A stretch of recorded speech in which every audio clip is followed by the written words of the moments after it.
Nous poursuivons donc notre couverture de la 18e édition du Salon international de l'agriculture ici à Meknès et nous nous retrouvons aujourd'hui au pôle agriculture qui propose des solutions digitales, des solutions innovantes dans le secteur de l'agriculture. Pour comprendre ce que c'est qu'exactement des solutions innovantes dans le secteur de l'agriculture et plus concrètement des solutions palpables et tangibles, j'ai le plaisir d'accueillir Monsieur Faisal Sahbaoui, qui est directeur général de AgriEdge, qui propose des solutions concrètes dans le domaine, des solutions digitales dans le domaine de l'agriculture. Une première question, d'abord pour comprendre ce que c'est que marier l'agriculture au digital. Alors, marier l'agriculture au digital, on peut commencer déjà par l'agriculture. Comment on fait l'agriculture? Donc l'agriculteur, qu'est-ce qu'il fait? Il observe, il s'appuie sur l'œil nu pour détecter les différents stress, les différents besoins de sa plante. Et après, il utilise son savoir-faire, soit ancestral, soit un savoir-faire qui est reçu à travers de la formation, pour prendre les meilleures décisions pour sa culture. Le digital, il vient renforcer ce process en ajoutant pour l'observation des capteurs, des images satellitaires, des données ou bien des images récupérées par drone. Et ces données-là, elles sont compilées par l'intelligence artificielle.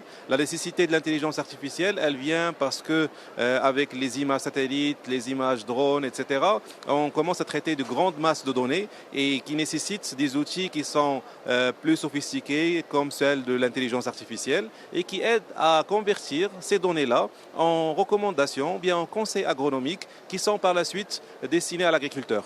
Donc le digital, il vient s'insérer dans le processus de production agricole conventionnelle pour le renforcer et ajouter de l'information pour une prise de décision qui est meilleure.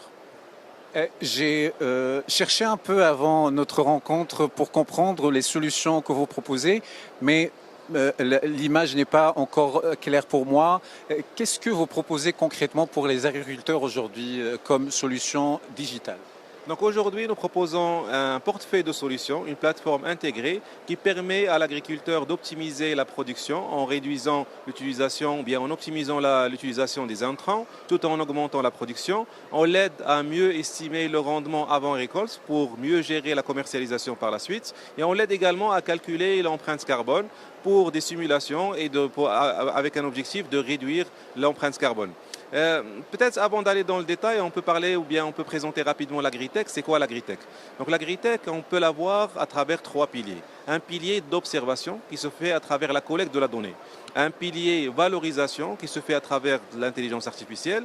Et un pilier communiquer cette recommandation, soit à travers des applications mobiles, soit à travers des SMS et des messages vocaux. Côté AgriEdge, ce pilier-là, on l'a appliqué à toute action que fait l'agriculteur au niveau de sa parcelle. Donc on trouve par exemple une application sur l'irrigation qui s'appelle AquaEdge, qui collecte la donnée à travers des capteurs, les transforme par de l'intelligence artificielle et qui envoie des informations sur la quantité d'eau à utiliser et à quel moment il faut utiliser cette eau. La même chose est appliquée pour la fertilisation, donc des images satellitaires pour l'observation, l'intelligence artificielle pour la transformation via la valorisation de la donnée. Et après, donc l'information est communiquée à l'agriculteur sur quelle quantité d'engrais il faut utiliser, quel type d'engrais et quel est le moment opportun pour utiliser cet engrais-là. Donc l'idée, c'est ça un peu l'agritech. L'idée, c'est aller aider l'agriculteur à une meilleure prise de décision, tout en ayant un impact. Parce que le premier, côté irrigation, il permet de réduire jusqu'à 30% la quantité d'eau. Le deuxième, sur la fertilisation, il permet de réduire de 20% l'engrais azoté, tout en améliorant de 24% le rendement de l'agriculteur. Est-ce qu'on peut parler aujourd'hui d'un développement de ce secteur, si on veut dire, du digital dans le secteur de l'agriculture ici au Maroc?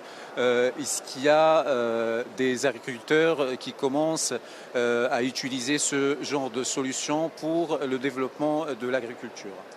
Cela est un défi, c'est un défi international, c'est un défi qu'on trouve partout dans le monde, qui est l'adoption de nouvelles technologies.